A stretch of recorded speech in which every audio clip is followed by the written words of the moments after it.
Assalomu alaykum hurmatli do'stlar. Mana bugungi videoda biz mana bu dvigatelni ko'rib chiqamiz. Qanday ishlashi va qanday tartibda ulanish. Baba yaqindan ko'rib chiqadigan bo'lsak, AO 224S 7N2 motor, menimcha bu germanskiy motor bo'lsa kerak.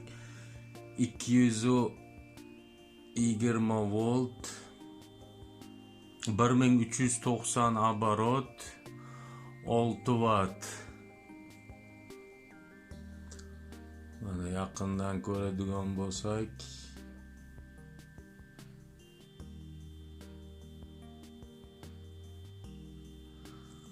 xo'p, mana endi mana ulanish sxemalarini ko'rsatib qo'yibdi. Qaysi holatda qaysi tomonga aylanish, qanaqa kondensator ulash. Mana bu yerda 1,5 mikrofarad 300 voltli kondensator ulash kerak ekan. 220 volt 3 ta kabeli bor. Xo'p, buni hozir ichlarini ochib, oldin ichini ochib ko'ramiz, qanaqa tuzilishda, qanday. Kimga qiziq bo'lsa, qolsin kanalda. Samodelka qiluvchilar uchun yog'lash kerak bo'lsa yog'lab ko'ramiz. Hozircha yaxshi aylanyapti-yu, ichini baribir ochib ko'raylikchi, nima holat ichida. Qani ketdik.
Mana bu ko'rinishda ichi.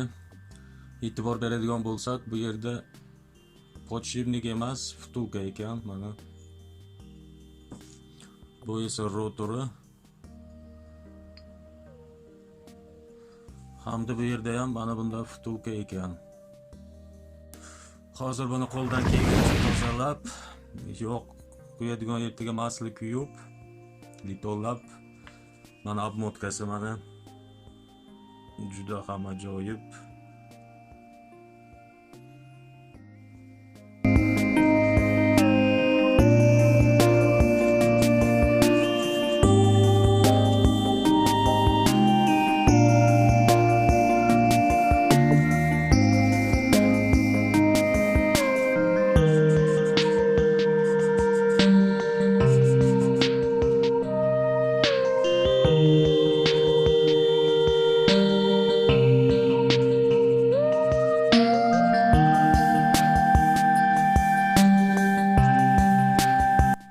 Qiziq, bu yerda nima bor ekan?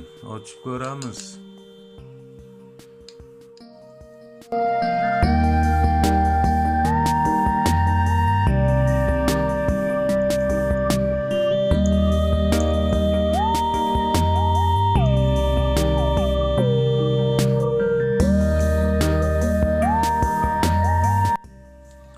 Vtulka bu joylashgan ekan bu yerga.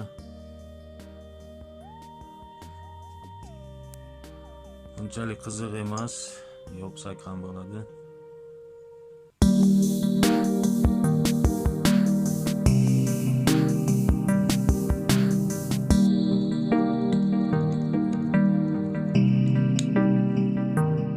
yerlarni litol bilan yog'lab yopsak ham bo'laveradi.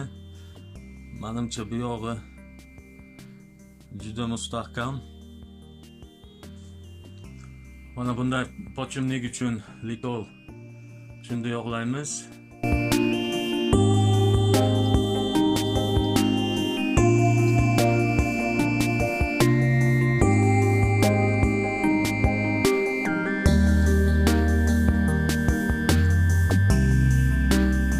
Bu nima foyda beradi? Mas bu litolimiz dvigatelni umrini uzoq qilib, butulkamiz yeyilishini oldini oladi.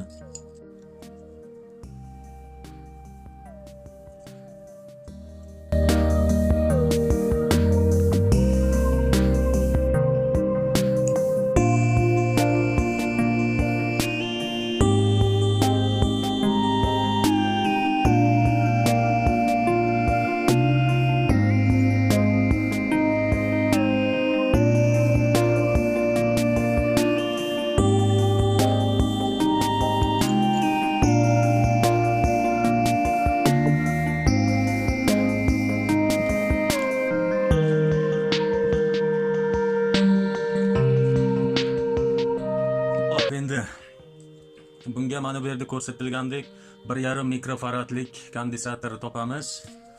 Mana bu 1 mikrofarad 400 voltlik kondensator bitta. Hamda hozir 0,5 topamiz.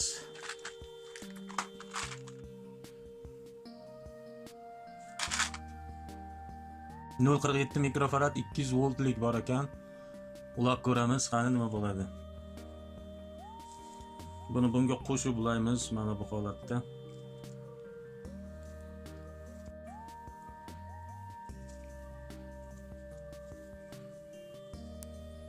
Ehtiyot bo'lamiz, har holda 220 volt. Xo'p, bu yerga keladigan bo'lsak, 3 xil provoda turibdi. Mana bu qorasiga mana bu 220 voltlik vilkani mana qoraga promoy ulaymiz mana bu holatda. Kondensatorni mana ikkita kabelga ulaymiz. Hamda mana 220 voltni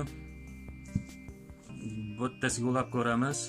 Bunga ulasangiz boshqa tomonga, bunga ulasangiz boshqa tomonga aylanishi kerak. Hozir ko'ramiz. Ko'rinish uchun bunday lenta qilamiz.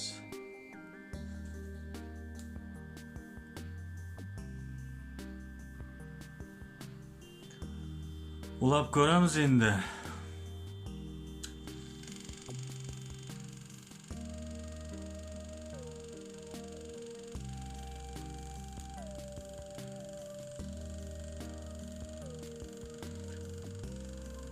Ana shu holatda ishlarkan, juda ham shum yo'q motorda.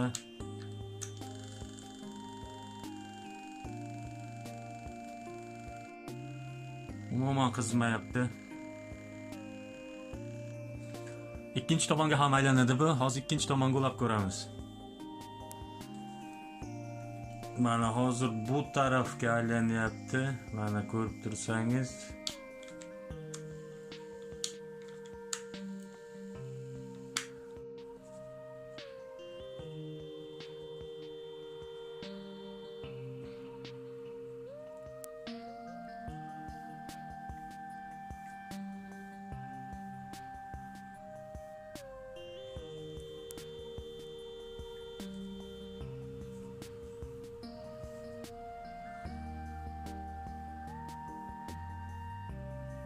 Kabelni o'rnini almashtirdik.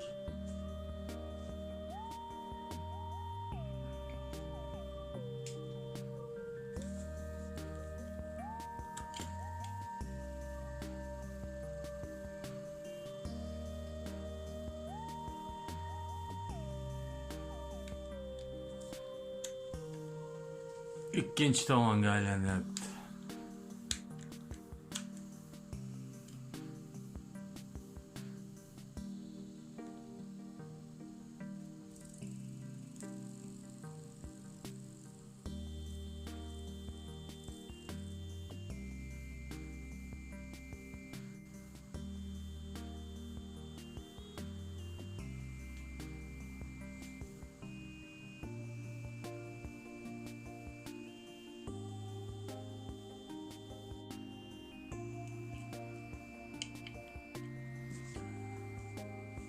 Ha, bundan juda ko'p narsa yasasa bo'ladi. Charx yasasa bo'ladi, nimadirni o'tkirlash uchun. Ventilyator yasasa bo'ladi. Kim nimaga xohlasa yasasa bo'ladi. Juda ham ajoyib motor ekan. 1977-yilda ishlab chiqarilgan ekan. Mana bu yer pasportiga yozib qo'yibdi.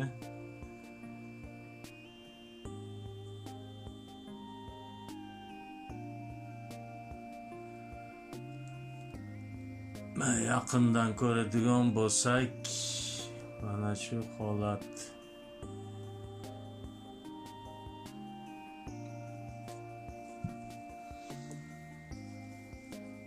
Kimgadir foydam tekkan bo'lsa xursandman. Samodelka qiluvchilar uchun mana bu holatda ishlatsa bo'ladi. Ikki tomonga aylantirib nimaga xohlasangiz mana bu yeriga rezba ochib, reduktorlarni joylashtirib, rezba ochib, charx toshlarni qo'yib, shikib qo'ysangiz bo'ladi. Nima qo'ysa xohlagan narsangiz qilsangiz bo'ladi.